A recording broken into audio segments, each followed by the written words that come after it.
Hello and welcome to our YouTube channel Math King Maker Concept Focus. आज हम पढ़ेंगे light reflection and refraction. Class 10th का बहुत important chapter है। सो बिल्कुल भी टाइम वेस्ट ना करते हुए हम अपने टॉपिक पे आते हैं। तो आज पढ़ेंगे हम reflection of light.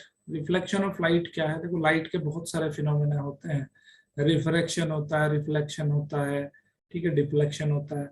So reflection का मतलब क्या है कि देखो, इसमें पहला लिखा है, पहला रूल रूल क्या है? Angle of incidence is equal to the angle of reflection. सबसे पहले हम समझेंगे कि एंगल ऑफ इंसिडेंस क्या होता है, एंगल ऑफ रिफ्लेक्शन क्या होता है।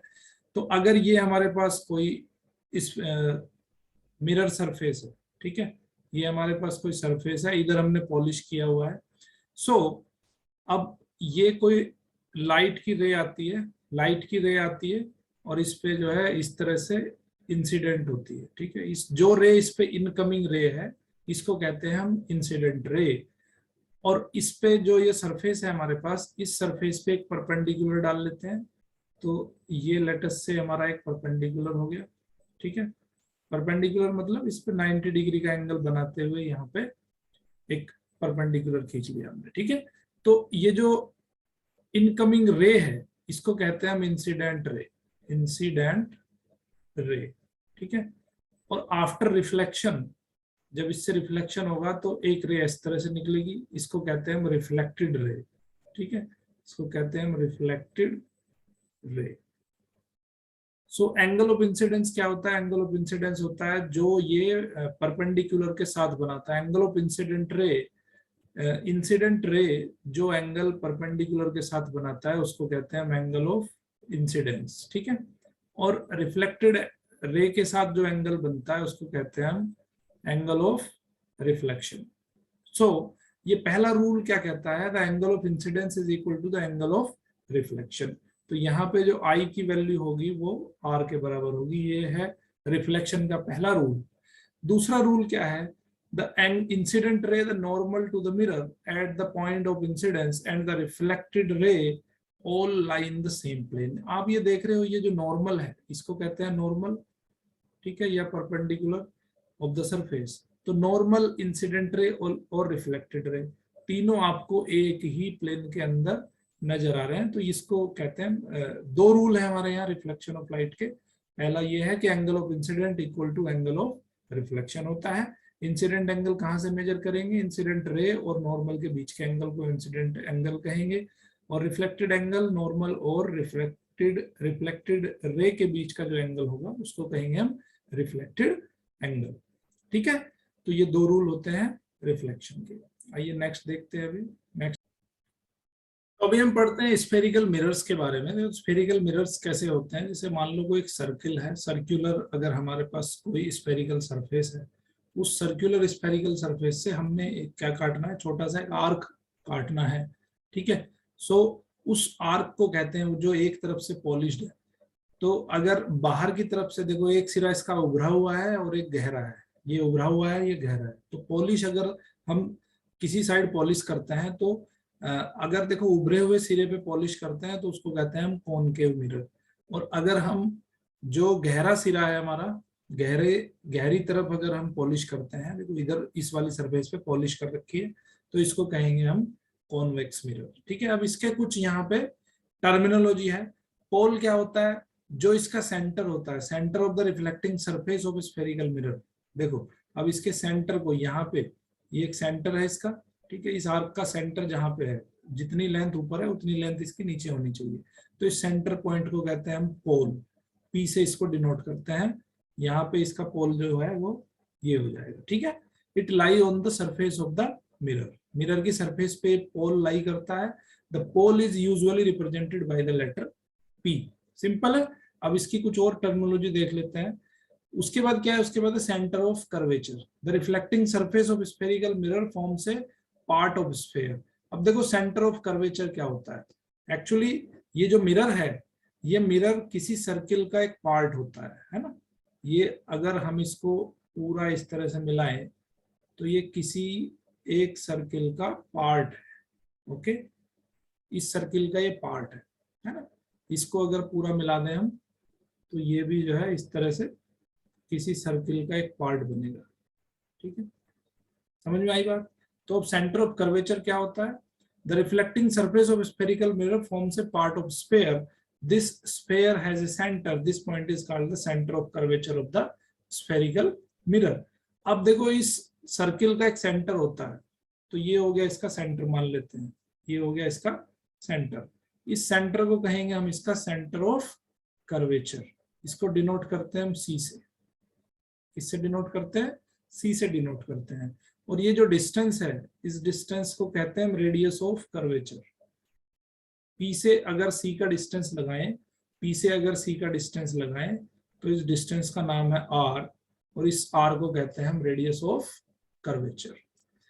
तो this sphere has a center, this point is called the center of curvature of the spherical mirror. It is represented by the letter C. Center of curvature is not a part of the mirror. देखो अभी आप देख रहे हो कि ये part mirror का part नहीं है, but it lies outside it's reflecting surface. Reflecting surface के बाहर में ये लाई करता है। देखो रिफ्लेक्टिंग सरफेस तो हमारा यही है, बस इतना सा है ना, इसके बाहर में ये सेंटर ऑफ कर्वेचर लाई करता है। The center of curvature of a concave mirror lies in front of it. It lies behind the mirror in case of convex mirror. Okay, अभी देखो इसमें क्या है कि ये जो कॉनकेव मिरर है, कॉनकेव मिरर में जो रिफ्लेक्टिंग सरफेस है उसके सामने सेंटर ऑफ कर्वेचर होता है। बट आप देख रहे हो यहाँ पे कॉन्वेक्स मिरर के अंदर ये जो रिफ्लेक्टिंग सरफेस है इसके बैक साइड में सेंटर ऑफ कर्वेचर होता है। ठीक है, तो ये चीज बड़ी ध्यान रखने वाली बात है आपको, रिफ्लेक्टिंग सरफेस की तरफ इसका सेंटर ऑफ कर्वेचर नहीं होता है, तो ये ध्यान देने वाली बात है। रेडियस ऑफ कर्वेचर मैंने आपको बताया था, radius of curvature of sphere of which the reflecting surface of a spherical mirror forms a part is called the radius of curvature of the mirror. It is represented by the letter R. R से इसको represent करते हैं। जो पोल से सी तक का distance है उसको कहते हैं हम R, radius of curvature. Principal axis क्या है? ये जो लाइन हमने ड्रॉ करी है, ये जो लाइन हमने ड्रॉ करी है पी से सी को मिलाते हुए, अगर हम एक लाइन ड्रॉ कर दें, ठीक है, ये लाइन एक ड्रॉ कर दें जो पी और सी दोनों से निकलती हो, तो इस लाइन को कहते हैं हम principal axis. This line is principal axis. ठीक है, तो इसका प्रिंसिपल एक्सिस यहाँ हो जाएगा, इसका प्रिंसिपल एक्सिस यहाँ पे हो जाएगा। ठीक है, इस तरह से हम इसको रिप्रेजेंट करते हैं। अभी देख लेते हैं और क्या है। Focus, number of parallel raise, number of rays parallel to the principal axis are falling on a concave mirror. Observe the reflected ray, they are all meeting intersecting a point on the principal axis of the mirror. Okay, तो एक rule होता है। Rule क्या होता है कि कोई भी रे अगर पैरेलल आ रही है, parallel to the principal axis, principal axis के अगर कोई भी रे पैरेलल आ रही है, तो वो पैरेलल रे कहाँ से निकलती है? After reflection. तो वो निकलती है भाई फोकस से, वो आफ्टर रिफ्लेक्शन निकलेगी फोकस से। तो ये जो पॉइंट है जो प्रिंसिपल एक्सिस पे है, जहां से ये पैरेलल रे आफ्टर रिफ्लेक्शन निकलती है प्रिंसिपल एक्सिस को कट करते हुए, उस पॉइंट को कहते हैं हम फोकस।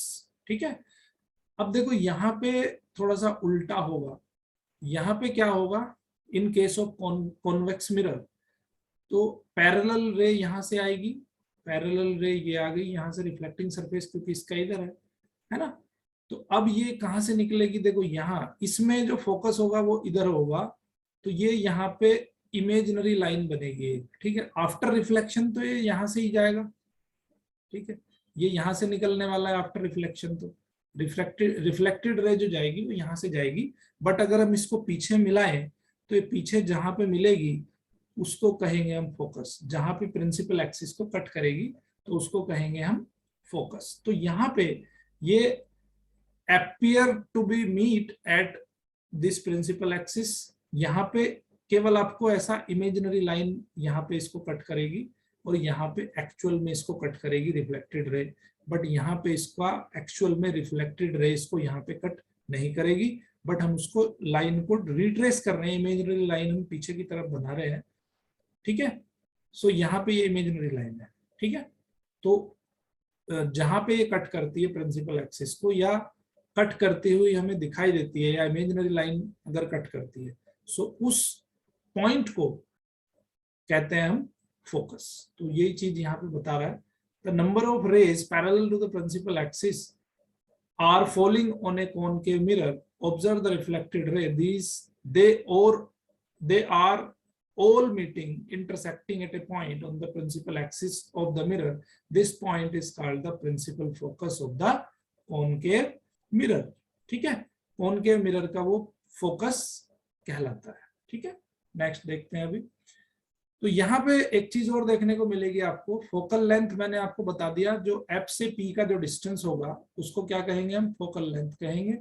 ये जो पी एफ है इसको हम फोकल लेंथ बोलते हैं, एफ से इसको डिनोट करते हैं, इसको क्या कहते हैं, फोकल लेंथ कहते हैं। ये डिस्टेंस आपकी एफ रहेगी, पी से एफ की डिस्टेंस को हम फोकल लेंथ कहते हैं, ये एफ हो जाएगी आपकी। ठीक है, तो ये ध्यान रखना है आपको। तो फोकल लेंथ क्या होती है, the distance between the pole and the principal focus of a spherical mirror is called the focal length, it is represented by the letter F. Aperture क्या होता है, aperture is the diameter of the reflecting surface of spherical mirror is called its aperture। ठीक है, तो यहाँ पे जो diameter होगा रिफ्लेक्टिंग सरफेस का उसको कहेंगे हम अपर्चर। ठीक है, जैसे ये आपने ये देखा, ये रिफ्लेक्टिंग सरफेस है हमारा, तो ये पूरे को यहां से लेके यहां तक को इसको कहेंगे हम अपर्चर। ठीक है, अब यहाँ पे एक चीज आपको देखने को मिलेगी कि radius of curvature is found to be equal to twice the focal length. अगर रेडियस ऑफ कर्वेचर और फोकल लेंथ का हम कंपैरिजन करें तो radius of curvature is always double to the focal length. ये चीज आपको ध्यान रखनी है, इस पे बेस्ड हमारे न्यूमेरिकल्स भी पूछे जाते हैं। लेक्चर आपने पूरा देखा, आई होप कि लेक्चर आपको समझ आया होगा। अगर ये वीडियो आपको अच्छी लगी तो इसको ज़्यादा से ज़्यादा लोगों तक पहुँचाइए, ज़्यादा से ज़्यादा लोगों तक शेयर करिए और चैनल को बेल आइकन के साथ सब्सक्राइब करिए जिससे कि आपको अर्ली नोटिफिकेशन मिल सके। Thank you very much. देखते रहिए मैथ किंग मेकर।